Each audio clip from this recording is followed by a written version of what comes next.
Maharlika, ipinasabog ang halaga na natanggap ng bawat demonyong pumirma sa impeachment ni VP Sara. Pero bago ang lahat, kung di pa kayo nakasubscribe sa aking channel, please do subscribe para mas updated kayo sa mga susunod kong mga videos. Isiniwalat nga ni Maharlika ang halaga ng perang nakamkam ng mga kongresista kapalit ng pagpirma nila sa impeachment ni VP Sara. Ayon nga sa puting ahas na source ni Maharlika, ay 150 million each umano ang natanggap ng bawat kongresista kapalit ng lagda nila para ma-impeach si VP Sara. So, ay nako. Salamin ko. Di ba hindi na lang ako magsasalamin. Ganito na lang. Nakita niyo ba, Aketch? Okay. So, 150 million, okay? Each, according to our puting ahas, 150 million ang binayad sa mga tiwaling kongresista para pumirma sa articles of impeachment o para nga i-impeach si Inday Sara sa House of Representatives. Imagine nyo, 205 ba silang pumirma? Yeah, more or less, di ba? 205 katao, ay kademonyo pala. 205 kademonyo, hindi katao. 205 kademonyo ang pumirma para i-impeach o in-impeach na nga si Inday Sara kapalit ng 150 million each. Kung sabi ko nga, kung lalawakan ninyo ang inyong mga pangunawa, nasa public tayo palangga, kaya ito lang muna yung boses ko. So kung tatalinuhan ninyo ang inyong pag-iisip, ang ini-impeach nila, ang amount involved ay 125 million. Nakita nyo 125 million ang kanilang ibinibintang kay Vice President Inday Sara para kasakatarungan, para bigyan daw ng katarungan, ng hustisya ang mamamayang Pilipino. Pero napakabobo naman yata ng Pilipino sa mathematics kung papayagan magwagi itong mga hinayupak na ito. Imagine ninyo, duffels of bags, mga palangga.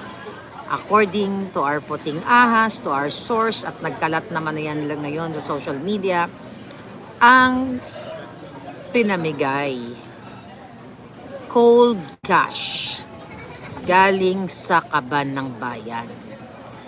125 million versus 150 million each times 205, kung 205 na mga kongresista. So you do the math. How many billions of money ang ibinayad ninyo? Pera ng taong bayan ang isinuhol sa mga tiwaling mga NPA, mga kaliwa, mga kawatan. Okay? Para tanggalin ang isang vice president na binoto ng taong bayan. Sa dami-dami ng problema, ng kahirapan, inuna talaga si Inday Sara kasi nga, ulit natin, 2000, pag-upo pa lang talaga ni Lisa Tanas at ni Bangag, pinlano na nila natanggalin si Inday Sara. Ganito po ka-traidor. Ganito kawalang hiya ang mga bangag. Bangag nga kasi. Ginimes na ganun ang ginawa nila kay Sara Duterte. Well, okay lang sana kung talagang si Sara ay nagnakaw ng limpak-limpak na salapi. Kaso walang ninakaw yung tao. At live ako bakla. Okay? Ano ba tayo? 2:40. We still like 10 minutes. Okay? So, walang ninakaw yung tao. Pero itong binayad nga sa kanila, 150 million each. Tapos ang ginawa pa mga kababayan, by the way, yung mga hindi pumirma, so, yung mga hindi pumirma, tinanggalan sila ng budget para sa kanilang mga distrito. Pag nagkaroon tayo ng time, andun yata, bakling, andyan siya, oh. Pag nagkaroon ng time, ako, kayo dyan, ng mga palangga ko, mga active na active, isa-isahin natin, hayop na yan, yung mga pumirma at hindi pumirma. At hindi naman ibig sabihin na hindi pumirma ay kakampi na natin. Katulad ni Zaldico na, I don't know, si Sasha yata ang nag-post na nasa New York daw, nasa Amerika, nandito. So ngayon, isa-isahin natin na porket hindi pumirma ay kakampi na ng bayan. Grabe ang kawalang hiyaan ng mga jutang Ginemes na ito. Sabi ko nga, kung si Sara sana yung kung ang ginagawa ni Sara ang katulad ng ginagawa ni Lisa Tanas ni Marcos, ang mangidnap ng mga bata, ang mag-smuggle, magnakaw, mag-party, mag-invite ng mga duran-duran at kung ano-ano pa, yan talagang ka-impeach. Pero titiyan yung ginagawa ni Vice President Sara. Habang abala si Inday sa kanyang trabaho, abala sa kanyang magandang ginagawa sa ating mga mamamayan sa kabila ng pagpunterya sa kanya ng mga bangag na ito. Ito namang mga hinayupak, mga traidor na 200 plus, ay abala sa pagkobra ng pera. So, do you think, well, I think dahil hindi pinirmahan o hindi na-receive ng Senate, kumbaga hindi pa formally, di ba? Ang articles of impeachment at sa June pa daw ito sisimula ng hearing. Pero sabi ko nga, mga palangga, alam ko yung iba sa inyo nalulungkot. Ako din naman nalulungkot eh. Okay, nalungkot din ako, pero konting kembot na lang to. Malay nyo. 'Di ba? Kasi sa ginagawa nila, malay nyo, may biglang magpakdol sa ulo ni Bangag. Malay mo, may biglang, hindi nyo masabi ang panahon. Hindi nyo masabi ang pagkakataon. Kasi hindi nyo hawak lahat ng mga bangag. Yang si Charis na yan, buha ka ng inang yan, yung pamilya ni Bangag na mga adictos benedictos, lahat ng ninakaw nilang pera, ipapasukan natin sa kanila.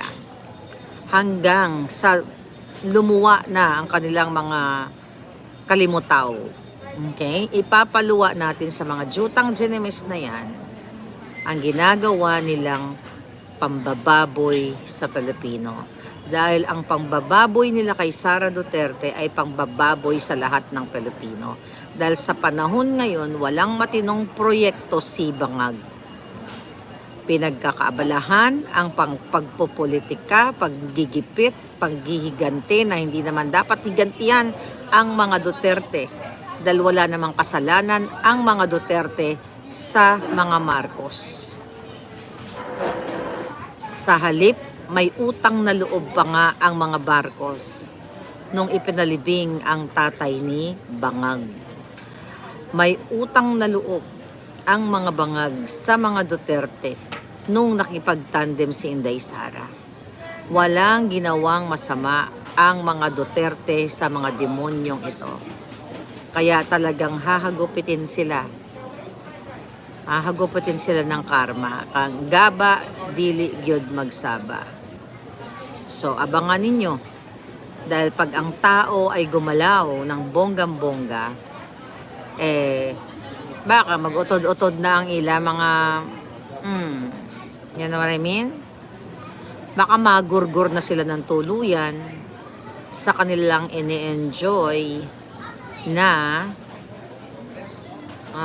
na-enjoy na perang ninakaw nila. Alright? So, yun ang nakikita natin. Ang saya-saya ng Pasko nila, sabi ni Vox. Oo nga. Pasko Christmas in February, di ba? Again, mga kababayan,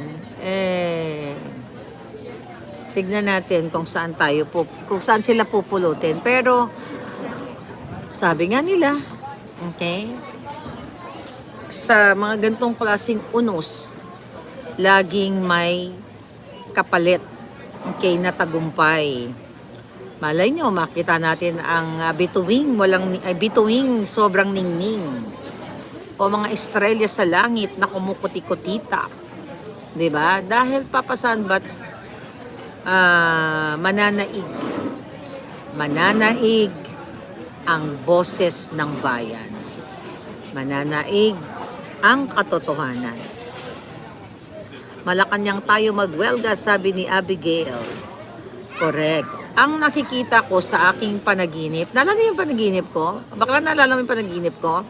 Na maraming tao. Tapos, na-remember that? Alam mo, yung parang 3-4 na panaginip yata na ikwento ko. Iba pa yun? Hindi, yung maraming tao pero walang dugo. Walang kaguluhan, basta parang nagsisigawan lang yung mga tao. Parang celebration. Kita mo ang panaginip kasi nakakalimutan mo eh. Pero kung i-review ko yung yung aking vlog, malalaman ko uli yung panaginip ko. Yung una kong panaginip kasi yung ginorgor ko si Lisa Tanas at saka si Bangag, di ba? Sinakal ko yung, yun naalala ko yun. Pero yung napanaginip ako si Pangulong Duterte, tapos napanaginip ako maraming tao. Wag din po kayong malungkot, okay? Nakakalungkot kahapon, pero believe me, darating ang panahon very soon na ang agila ay magbibigay ng tapang at lakas.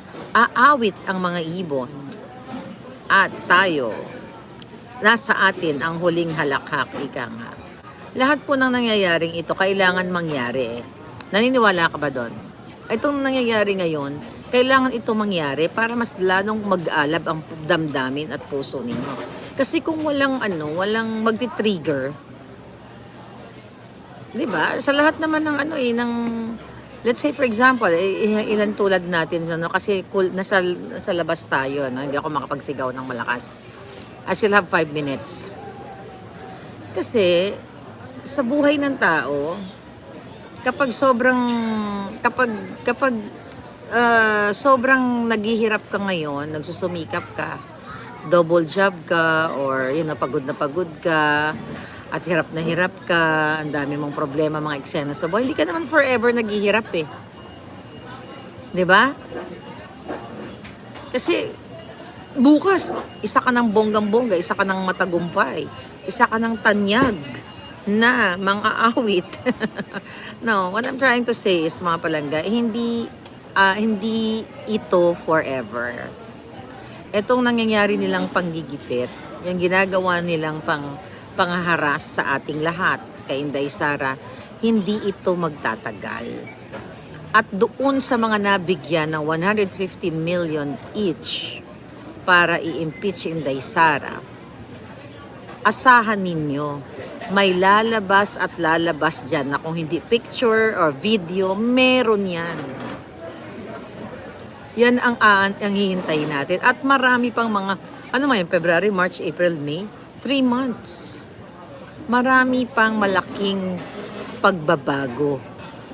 Diba? Babaliktad pa ang mga baraha at lalabas ang mga alas at papanig sa taong bayan. Right?